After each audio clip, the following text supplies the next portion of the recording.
आज एक महत्वपूर्ण संदर्भ भी हम सबके बीच में है, क्योंकि 1956 में जब नई विधानसभा बनी तो आज ही के दिन पहली विधानसभा की बैठक हुई थी।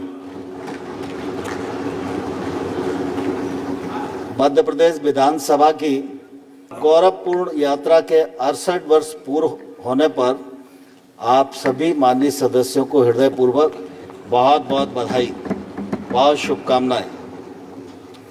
लोकतंत्र की जननी कहे जाने वाले दुनिया के सबसे बड़े लोकतांत्रिक देश भारत ने अपने महान संवैधानिक प्रावधानों के माध्यम से प्रजातांत्रिक व्यवस्था का एक अनुपम उदाहरण स्थापित किया है। लोकतांत्रिक व्यवस्था को सुदृढ़ बनाने में राज्यों के विधानमंडलों की महती भूमिका रही है।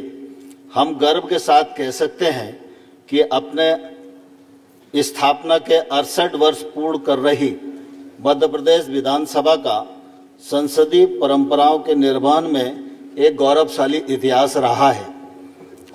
15 अगस्त 1947 को स्वतंत्रता प्राप्ति के उपरांत जब 1956 में राज्यों का पुनर्गठन हुआ तो मध्य प्रदेश एक राज्य के रूप में अस्तित्व में आया। इसके घटक राज्यों में मध्य प्रदेश, मध्य भारत, विंध्य प्रदेश एवं भोपाल थे, जिसकी अपनी अपनी विधानसभाएं थीं। पुनर्गठन के पश्चात चारों विधानसभाएं एक विधानसभा में समाहित हो गईं एवं 1 नवंबर 1956 को नई विधानसभा अस्तित्व में आई एवं इसका पहला अधिवेशन 17 दिसंबर 1926 को प्रारंभ हुआ। मध्य प्रदेश विधानसभा के प्रथम अध्यक्ष पद्म विभूषण स्वर्गीय कुंजीलाल दुबे जी ने सदन में अपने पहले अध्यक्षीय संबोधन में विश्वास जताया था कि मध्य प्रदेश देश का गौरव बनेगा। प्रदेश की विधानसभा संसदीय नियमों के निर्वहन में एक मिसाल कायम करेगी। आज 68 वर्ष उपरांत मुझे कहते हुए बहुत संतोष और हर्ष होता है कि इन 7 दशकों में मध्य प्रदेश की विधानसभा ने भारत के संसदीय इतिहास में अपना नाम स्वर्णाक्षरों में अंकित किया है।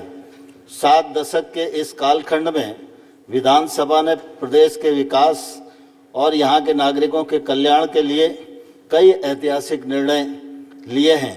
वे सरकारों के माध्यम से धरातल पर उतरे हैं और आज जब हम प्रधानमंत्री नरेंद्र मोदी जी के नेतृत्व और मार्गदर्शन में विकसित भारत के संकल्प की सिद्धि में द्रुत गति से जुटे हैं, उस समय स्वर्गीय कुंजीलाल जी के शब्दों में मध्य प्रदेश देश का गौरव बन रहा है। यह हमारे लिए प्रसन्नता का क्षण है। भारत को लोकतंत्र की जननी कहा जाता है क्योंकि यही वह भूमि है जहां शासन व्यवस्था में लोकतांत्रिक मूल्यों का सर्वप्रथम बीजारोपण हुआ। ऋग्वेद और अथर्ववेद सबसे पुराने उपलब्ध पवित्र ग्रंथ में सभा, समिति, संसद जैसी भागीदारी वाली संस्थाओं का उल्लेख होता है, जिनमें अंतिम शब्द अभी प्रचलन में है, जो हमारी संसद को दर्शाता है। रामायण और महाभारत इस भूमि के महान महाकाव्य भी इस निर्णय लेने में लोगों को शामिल करने की बात करते हैं। अतएव यह साक्ष्य प्रमाणित तथ्य है कि भारत लोकतंत्र की जननी है।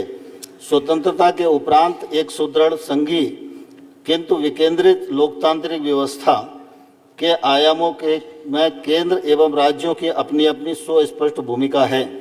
मध्य प्रदेश में विधानसभा ने संसदीय प्रक्रिया, नियमों, परंपराओं एवं सदन संचालन के माध्यम से प्रदेश को एक सुशासित, जन कल्याणकारी एवं विकासोन्मुखी राज्य बनाने में अपनी महती भूमिका का निर्वहन किया है।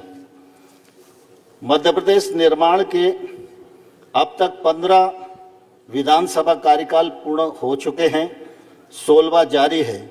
इस कालखंड में मध्य प्रदेश विधानसभा अपने यशस्वी अध्यक्षों, उपाध्यक्षों, मुख्यमंत्रियों, नेता प्रतिपक्ष, मंत्रियों और समिति सभापतियों, सम्मानित सदस्यों एवं विधानसभा सचिवालयीन अधिकारियों के अतुलनीय एवं असाधारण योगदान को सदैव के बल पर सदैव जन कल्याण एवं प्रदेश के विकास को समर्पित रही है। यह उल्लेखनीय है कि मध्य प्रदेश विधानसभा में अब तक 2600 से अधिक सदस्य रहे। 1 नवंबर 2000 को छत्तीसगढ़ राज्य के गठन के पूर्व अविभाजित मध्य प्रदेश विधानसभा में कुल सदस्यों की संख्या 320 थी। विभाजन के पश्चात यह संख्या 230 हो गई। इन 7 दशकों में यह सदन ऐतिहासिक क्षणों का साक्षी रहा है। विधेयकों के माध्यम से प्रदेश के विकास और जन कल्याण के कई निर्णय इसी सदन में हुए हैं। यहाँ प्रदेश हित में गंभीर संवाद हुआ है, पक्ष विपक्ष में सार्थक वाद विवाद हुआ है, तीखी नोक-झोंक भी हुई है, हास प्रयास के क्षण भी आए हैं और मध्य प्रदेश विधानसभा के लिए यह गर्व का विषय है। कुछ प्रसंगों को छोड़कर यहाँ सदस्यों ने हमेशा संसदीय मर्यादाओं का ही पालन किया है। मध्य प्रदेश विधानसभा में महिला शक्ति की भी सदैव महत्ता रही है। सदन में महिलाओं की पर्याप्त संख्या एवं महिला सदस्यों को अपनी बात रखने के लिए पर्याप्त समय एवं स्थान प्रदान किया जाता है। यह भी उल्लेखनीय तथ्य है कि मुख्यमंत्री के रूप में सुश्री उमा भारती एवं नेता प्रतिपक्ष के रूप में स्वर्गीय श्रीमती जमुना देवी जी ने महिला नेतृत्व को सदन में प्रबल किया है। वर्तमान में कुल 27 महिलाएं सदन की सदस्य हैं। विधानसभा में प्रत्येक सत्र में प्रति मंगलवार को प्रश्नकाल में महिलाओं एवं प्रथम बार निर्वाचित माननीय सदस्यों के प्रश्न लिए जाने का निर्णय किया गया। आज के दिन मंगलवार को भी प्रश्नकाल में हमारी 7 महिलाओं ने 7 तारांकित प्रश्न के जवाब सवाल किए। इसी सदन में मुख्यमंत्री लाडली लक्ष्मी योजना का सूत्रपात हुआ। प्रदेश में बालिका सशक्तिकरण और लिंगानुपात में सुधार के लिए पूरे देश में यह विधानसभा मिसाल बनी। निर्भया कांड के पश्चात बलात्कार के प्रकरण में दुष्कर्मी को फांसी की सजा का प्रावधान करने वाली देश की पहली विधानसभा मध्य प्रदेश ही थी। राष्ट्रीय शिक्षा नीति हो या देश में एक कर की भावना से परिपूर्ण जीएसटी हो, संसद के जनहित के हर निर्णय को प्रदेश में वैधानिक सहमति प्रदान करने में मध्य प्रदेश विधानसभा की भूमिका अग्रणी रही है। मध्य प्रदेश विधानसभा जन सरोकारों से जुड़ी रही है। यहाँ आवेदन एवं अभ्यावेदन का उल्लेख करना आवश्यक होगा। मध्य प्रदेश का कोई भी नागरिक जिसका शासन स्तर पर कोई कार्य नहीं हो रहा है और उसके द्वारा शासन के अधिकारियों के समक्ष आवेदन देने के पश्चात भी कार्य का निराकरण नहीं हो पाया है, तो वह आवेदन अभ्यावेदन समिति के समक्ष प्रमाण के साथ कर सकता है। इस पर समिति संज्ञान लेती है। मध्य प्रदेश विधानसभा ने कोरोना के संकट काल में लॉकडाउन के दौरान लोगों को उनके गंतव्य स्थान पर पहुंचाने के लिए मध्य प्रदेश विधानसभा ने बीड़ा उठाया था। इस दौरान विधानसभा ने एक कॉल सेंटर स्थापित किया, जिस पर संपर्क करने वाले लोगों को इस विषम परिस्थिति में उनके घर पहुंचाने का कार्य कोरोना काल में किया गया। मध्य प्रदेश विधानसभा की महिला बाल कल्याण समिति, कृषि विकास समिति, अनुसूचित जाति एवं अनुसूचित जनजाति वर्ग के कल्याण संबंधी समिति, पिछड़ा वर्ग कल्याण समिति ने समय समय पर इन वर्गों के कल्याण एवं उत्थान में अपनी भूमिका निभाई है। माननीय सदस्य जनता की आवाज़ होते हैं, इसलिए विधानसभा अध्यक्ष के नाते मैंने पहल की कि सदन में पहली बार चुनकर आए विधायकों को प्रोत्साहित किया जाए। उनकी आवाज़ उनके अनुभव के आगे अनसुना न रह जाए। सदन की गौरवशाली परंपराओं को बनाए रखते हुए यह व्यवस्था बनाने का प्रयत्न किया कि शून्यकाल की सूचनाओं में पहली बार चुनकर आए विधायकों को सूचनाओं में प्राथमिकता का क्रम सबसे ऊपर रखा जाए। पहली बार निर्वाचित 3 सदस्यों की सूचनाओं को उस दिन स्वीकार किए जाने की व्यवस्था भी दी गई जिस दिन वे प्राप्त हुई।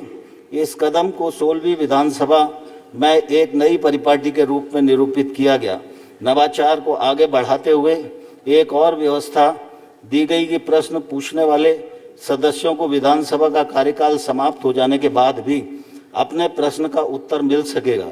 व्यवस्था के अनुसार अब विधानसभा के विघटन के पूर्व सत्र तक लंबित प्रश्नों के अपूर्ण उत्तर व्यवगत नहीं होंगे। इसके संबंध में परीक्षण कर प्रश्न एवं संदर्भ समिति द्वारा कार्यवाही की जाएगी तथा समिति द्वारा अनुशंसा सहित प्रतिवेदन प्रस्तुत किया जाएगा। समन्वय, प्रशिक्षण और नवाचार की त्रिवेणी के माध्यम से यह प्रयत्न किया गया है कि विधानसभा की कार्यवाहियां राजनीतिक विचार से ऊपर उठकर जन सरोकार का मंच बन सकें। प्रौद्योगिकी के हस्तक्षेप से विधानसभा के प्रभावी कार्य को पारदर्शी, त्वरित और जवाबदेह बनाने की दिशा में ई विधान पोर्टल और मोबाइल ऐप एक उल्लेखनीय पहल है। तकनीक के माध्यम से कदम ताल मिलाते हुए ई विधानसभा की प्रक्रिया को अपनाया गया है ताकि पूरी विधानसभा हाईटेक और डिजिटल बनाई जा सके।